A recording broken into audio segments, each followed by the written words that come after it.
the last few email exchange or last email exchange I had with Lucas. Um, one of those emails suggested that rather than making it too specific, maybe it was good to start with a bit of an introduction so people know who I am, what they can expect from me, and just really hope for a bit of a dialogue with everyone that's on this call. I assume there will be some homebrewers here. I hope that whoever is not on the call gets to see the video and hopefully reach out with any questions to have later on. So, well, I'm Carlos. My actual role on at Lallemand is that of technical sales manager for Central Europe. But I live in Scotland, so I do quite a bit of interactions with local brewers in Scotland. And I had an inquiry today from a brewer local to me in Edinburgh, actually, that I know them really well. I've known them for a few years. They make great beers. They had a little bit of an issue with one of their processes, and yeah, it's essentially, sometimes I feel like I'm talking to friends in the industry, and it's all about making sure that they get the best use out of all the solutions we have. Lallemand is a big biotech company which started, I would say, I don't know. I should actually know the actual year. Sorry, I don't know the year without googling it.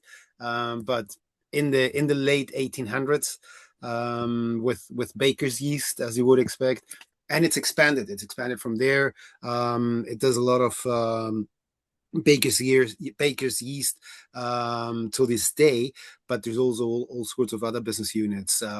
Lallemand Brewing being one of the smaller ones, obviously doing all the biotech technology solutions for brewers. So yeah, it's essentially making sure that yeast, enzymes, bacteria, process aids that are part of our portfolio are used in the best way possible for brewers, be it commercial or homebrew size.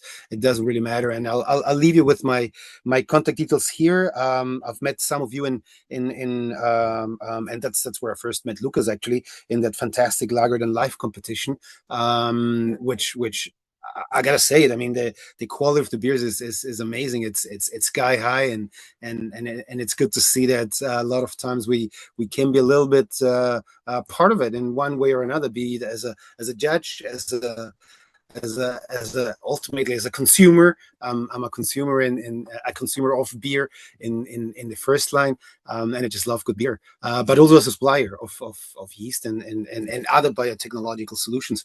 So I'm all about, yeah, making sure I'm really passionate about the product.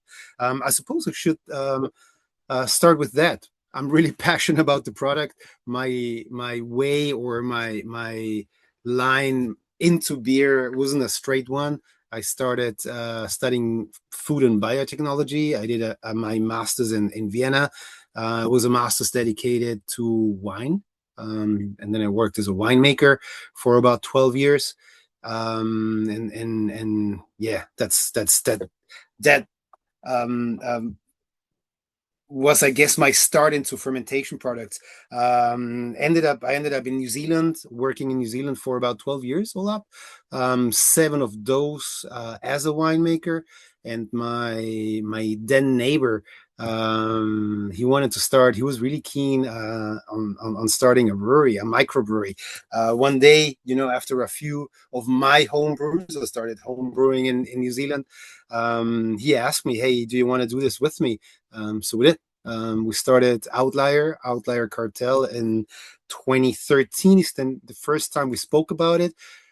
Took us about a year and a half, I want to say, until late 2014, until I quit my job, my winemaking job, and then we embarked on starting this little microbrewery with a little tiny little tap room, and we did a bit of contract brewing at the beginning. It was an exciting journey. After that, I worked for Omnipollo for about four and a half years. as their first brewer. Actually, I was the first brewing employee of Omnipollo at the time. My role was overseeing the contract brewing and up to 12 breweries at the same time. It was yeah, crazy times, I want to say. I got exposed to a lot of different ways of making things, and my job was to scale up what essentially were homebrew recipes from either Hanok or later on from myself and Hanok, that we tried on a small scale, and yeah, scale them up to bigger productions. And well, now it's been 2.5 years. It's going to be 3 years in October, actually. Now that I think of it, that I'm with Lallemand. How does this bring the LAB into it? Well, I'm here to help with any questions you may have as a homebrewer, actually. And it doesn't have to be right now. If further on, later down the track, you happen to have any challenge or any idea that you want to bounce off, yeah, I'm up for it. Be it whatever it is. We had a podcast with some German guys. I don't know if you follow German podcasts. They're in German, obviously. But there's these two guys, Paul and Florian. They have this amazing podcast in Germany, and we had a session about a year ago, I want to say, and I left my contact details there, hoping that someone would write to me, and it's exactly what happened. I'm having really exciting dialogues with yeah, German homebrewers as much as commercial brewers. It's sometimes um, yeah, it's unexpected whoever is listening to and watching all these channels and listening to this podcast. So yeah, I mean, I guess open question to anyone. Is there anything you would like to know about dry yeast that I can hopefully help and maybe start a conversation, hopefully. And again, I'll leave you my contact. Actually, I'll check the contact details in here now, so we have them. And don't be afraid of sending questions. If I don't know the answer, one of my colleagues will. So it's 55 of us, I guess, or 50 something of us in the team. And more often than not, if someone doesn't know the answer themselves, there will be someone in the group that certainly does have the experience and will know the answer. Lovely. Well, I guess I have a burning question. So one of the newer yeasts that you guys have is Nova Lager, right? And I think quite a few of us have used it over the last 2 years, and I've used it quite extensively, in that short stint at Mash Battle. What I found is that both at home and also in the brewery, is it seems to have an interesting, strange behavior where sometimes it drops out like so clear you can read newspaper through, and there are some other times where it just doesn't want to drop out no matter what findings you want to use. And I've not even been able to connect it to specifically darker beers, lighter beers, hoppy beers, not hoppy beers. So I'm wondering if it's sensitive to perhaps wort composition or anything like that, which makes it behave in a different way. That is an excellent question you're making, and that's a question we're actually looking at internally. One of the strategies that Lallemand is pursuing or has been pursuing for a number of years now, and I guess in the future is that of hybrid strains. You can't obviously patent what's out in the nature, but hybrid strains is something that you can definitely call something yours. So this technology allows us to have unique strains that give unique solutions to brewers of any size. In this case, Nova Lager. I love Nova Lager. I got to make beers with Nova Lager myself before joining Lallemand. It was really new at the time. I made a collab, or I made is probably really a bit of a stretch here. A German brewery made a collab with us using Nova Lager. It's actually a big brewery. They're called Astra. They have a small Astra in Hamburg. They have a small brew house, or a small brew house, 25 hectoliters, which they can play around with quite a lot.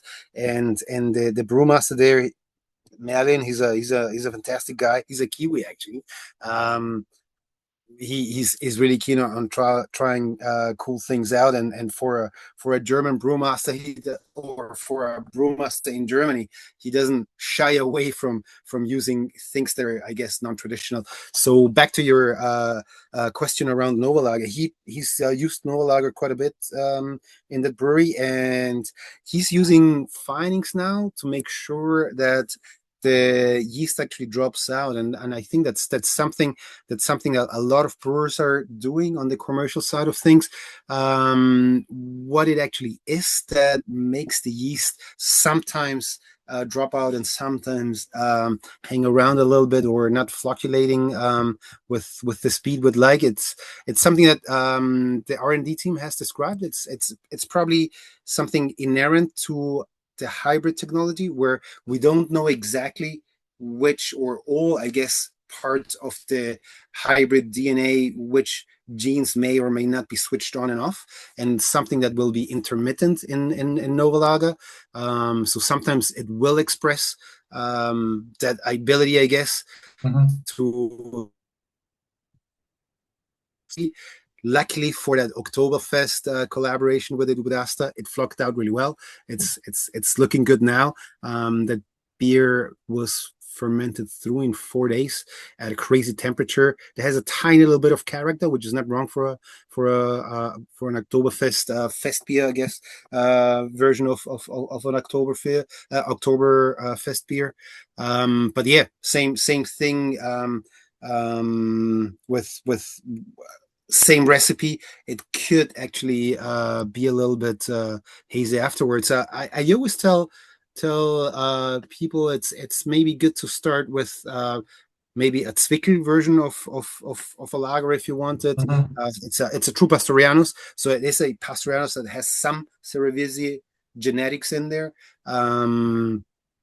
It can behave a little bit like a Cerevisiae if you want, but if you treat it like a Pastorianus, it'll make you an amazing lager. And if you make like a Zwickel type of beer, very likely will stay very hazy on that first generation, but subsequent generations, it will very likely drop off. We Oh, I see. don't know why it has that switch on and off kind of capacity of dropping out and sometimes dropping out and sometimes not. So it's something that the R&D team is definitely looking at, Yeah. and we'd No, like to understand it a little bit better. that's in a way so nice to have it confirmed that it wasn't just me, because it was like I was trying to diagnose it. I think I've brewed with Nova Lager about 20 times, and I've not been able to figure out what's actually happening. But what made me realize is Nova Lager was brilliant for brewing hazy and hoppy beers. Effectively, your cold IPAs and even more punchy in really cold weather when we couldn't heat up the fermenters, when we had especially cold spell here in the UK in January. The brewery is cold. There's no heating. The pads underneath the fermenters aren't strong enough, and so we had to dump a couple of beers. The Nova Lager worked really well for the temperature, and also produced really well, really good hazy beers. And then whether it drops out, whether it doesn't, is not a problem. Yeah, I think, and this is obviously not the answer you probably were hoping for, and probably also not the answer I would give as a good salesman. But as a brewer, I think approaching it, trying to use it, like you said, like a Pastorianus, approaching it that way. First beer will likely be hazy. Subsequent generations, I think Mhm. it will more likely drop off, and it'll give you a clear beer. That's the way I would suggest approaching it, and a lot of brewers have been telling me that it actually, yeah, very Yeah. likely works that way. There's this brewery in Amsterdam, the one with the big bird, the I brewery, Idge or at T, I. I'm not sure how to pronounce it, or Thai. Yeah. Yeah, Het I, Yeah.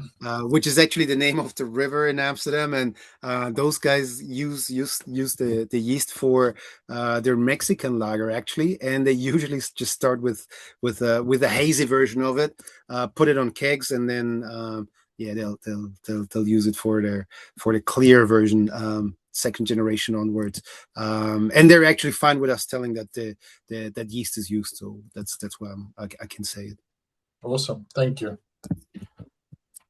But yeah, it's a great little yeast, and I think as a I guess looking into the future, a great potential not only Nova Lager but also in I guess in that hybrid technology, taking I guess the best of both worlds and trying to use the the favorable aspects of different strains and one thing that a phenomenon that's very well described in hybrid yeast is that usually the descendant, or not usually, the descendant can very often actually be better than any of the parents at a certain characteristic.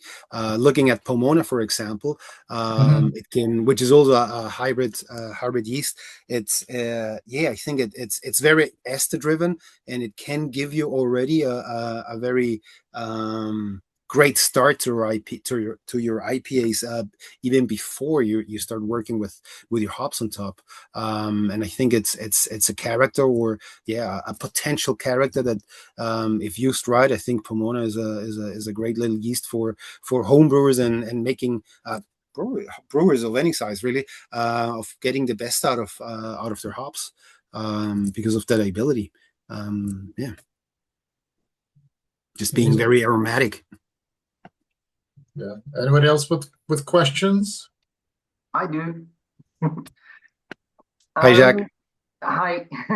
I'd like to talk about a different yeast, is the Lallemand Abai, the Belgian yeast. I've brewed this, I think, the first time a couple of years ago when Craig, who's on the call, won our, our local competition using that yeast, brewing a Belgian blonde. And I've used it a few times now for a triple and so on. And it's probably the first dried Belgian yeast that I'm actually quite impressed with. I'm told it's the Chimay strain and that it's not POF positive. Am I right? Am I wrong? And what temperature would you use and what beer styles would you use, would you recommend with it?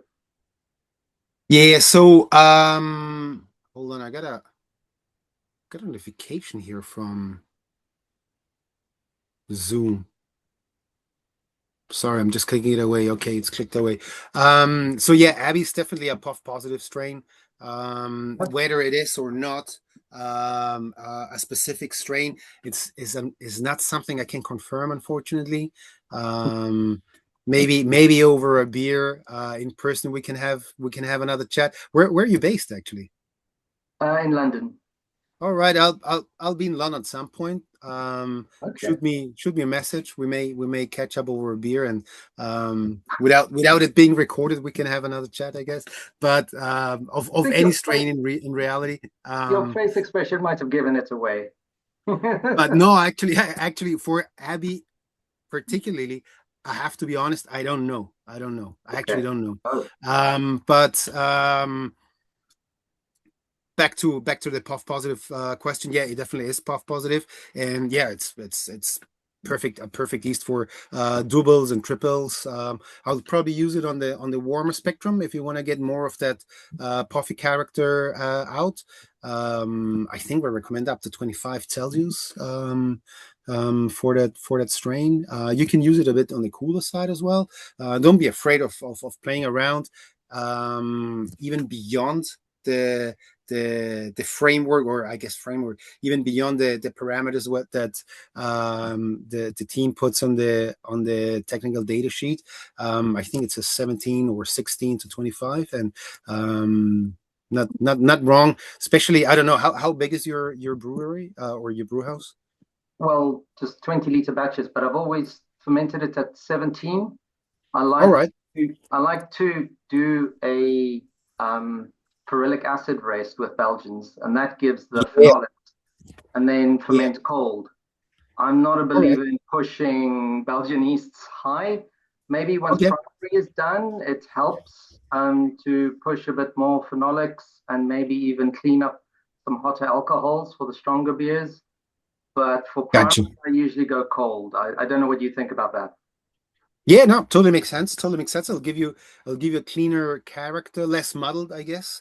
And it'll push that 4VG rather than paint it up with too many esters. So it totally makes sense to me. Especially if you give it the rest at what, 45 Celsius? I haven't Yeah, done Belgian beers in a while, but yeah, if you give it the rest at 45C just to push up that 4VG character a little bit, definitely will help. And if you send me a message, there's a couple of papers I can actually share with you around this. How to get how to further play around with pushing this character. I have a couple of resources keen to share. I put my contact details on the chat. Yeah, send me a message just reminding me of this because I'll be I may forget about after after the first beer tonight. But yeah, we can definitely keep talking about it, and I'll send you some a couple of papers I have on this. Yeah. okay. That'd be cool if guys once you connect, Jacques, if you'll be able to share with the club, that'd be brilliant.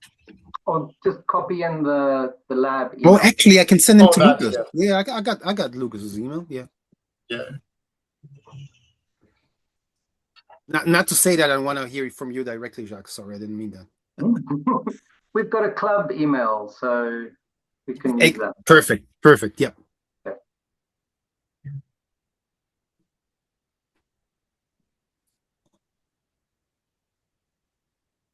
One strain that's probably going to come out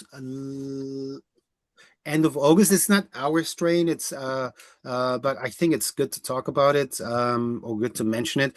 It's Suava. I don't know if you've read about it. It's a collaboration between Escarpment and White Labs. Yeah, new strain that we're drying for them.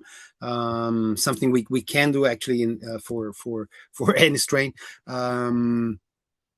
It's just something that is quite handy in the 11 gram format for home brewers as well. If you haven't tried it, have a keep your eyes open and see when it gets released.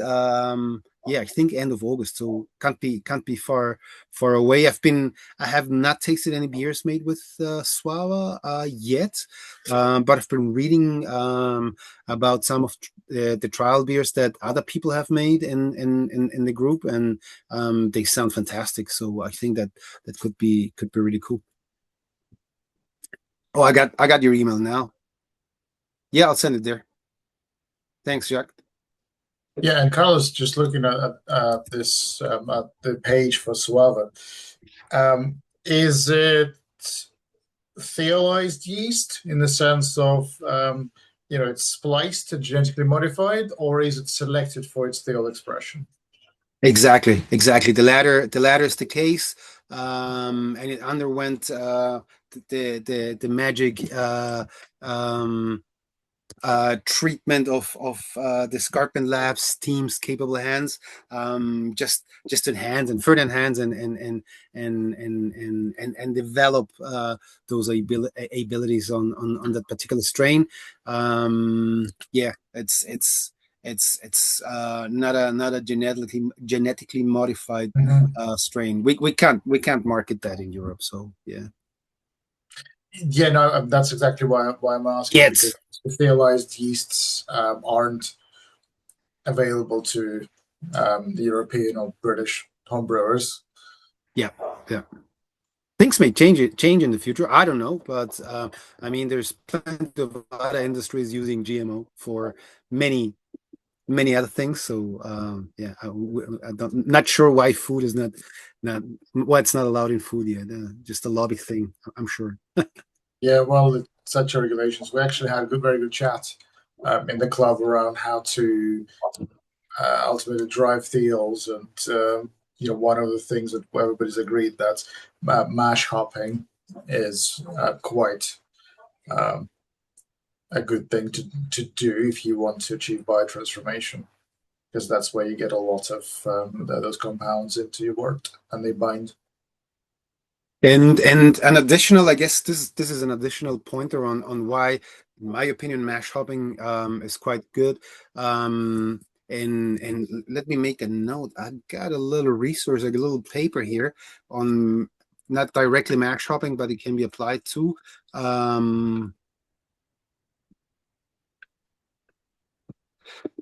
Just making a note. I'll send you that paper too. It's the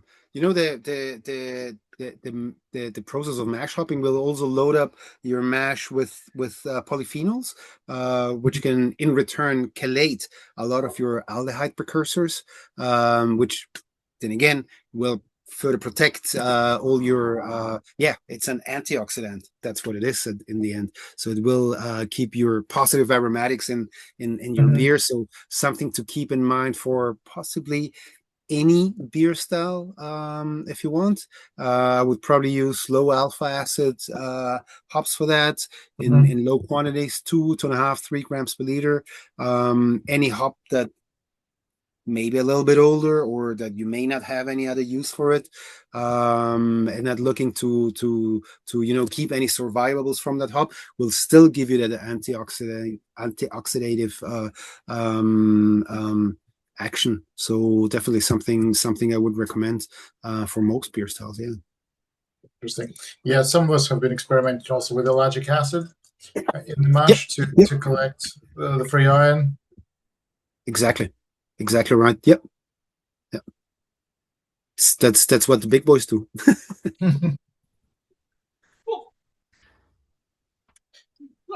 What does that do, Serge?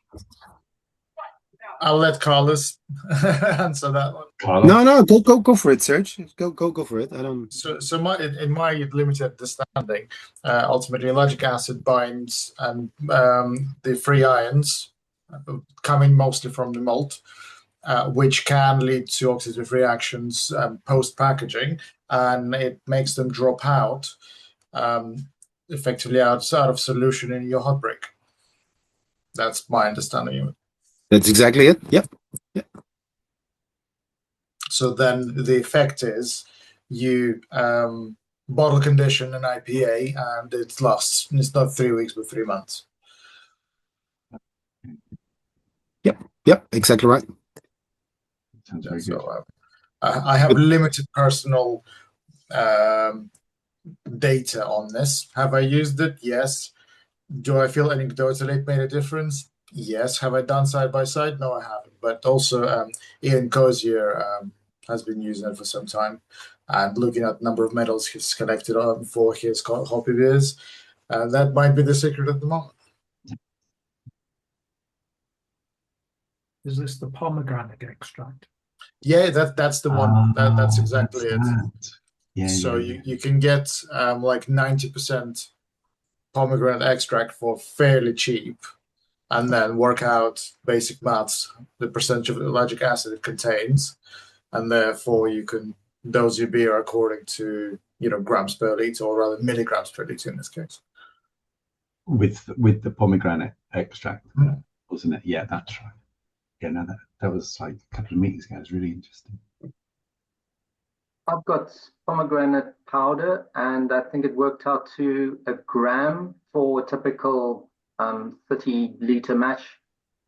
For a 20-liter bash, it was a gram added. Yeah, it's very, very little. Like I got, but they vary. They vary in terms of the they amount. do. Yeah. They do. Like I got, I'm pretty sure 90%, and it was like 200 capsules, and I know I need 6 after weighing them. I just need 6 per brew, which means my 20 quid spent in it will last a very long time. I'm gonna have to say goodbye for now. Thanks for having me. I took a couple of notes from the quick chat we had, and I'll send you some more resources. Let's keep the dialogue going. I mean, if any other questions come up, don't be afraid to just send them over email. And yeah, like I said to Jacques before, maybe on the next Lager and Life edition over a pint. Why not? Yeah, Carlos, thank you very much. And also, if you guys are interested in doing some tie-ups with us as the brewers, we're actually testing the yeast for another yeast manufacturer at the moment, which is actually very, very interesting. We have spreadsheets and collections and then trying to push it to different ways. If Lallemand would be interested in something of that ilk, we have a lot of keen homebrewers who could probably provide a lot of insight and. Try to use it in creative and interesting ways that you guys might have not thought before with your standardized words and whatnot. Yeah, no, that sounds super cool. That sounds super cool. Let's Actually, Carlos, definitely talk about it. Yeah. Carlos, I have a real quick question at the other end of your Lallemand product line scale. I've been using take 2 seconds. I've been using the Essential series like lager yeast. It's really clean on a rice lager. It's really good. And I was toying with hitting up the ale and lager yeast strain. And I'm sure I already know the answer to this, but what is that? Where does that come from? If it's ale and lager, I was just looking at the tech sheet, and it's just a very Cerevisiae. It's a Cerevisia, exactly. So I wouldn't treat it like a Pastoriano's. Obviously, it's not going to give you those results, but it's a very neutral Cerevisia. And as such, you have a huge range, not only of styles, but also temperatures that you can use it. And don't be afraid of, I mean, the data sheet often gives you certain parameters, but those are the parameters that we know for sure will give a guaranteed result. Don't be afraid of pushing those. Specifically, that essential one, which is the alien lager, is a super. It's a strong fermenter and a resilient Cerevisia strain. So yeah, try pushing the boundaries with it. Yeah, I'm going to give it a whirl. Yeah, for sure. It says it's from like an Australian source. Is that right? Oh, actually, I don't think so. I believe it's a British strain, but Somewhere I around would be lying if I told you I know exactly I wouldn't ask what if the it was heritage Nottingham is, or but anything like that, though. Don't worry. I would think it's a British strain. Yeah, Nottingham kind of area. Buy your possibly. pint. Can't give away trade secrets. That was worth a go. All right, thanks. Thank you. No worries. Thanks, Carlos, guys. thank you very much for joining. Enjoy the rest of your holiday. Will do. Cheers. All right, Cheers. take care. Thanks, Carlos. Thanks, Carlos. Is that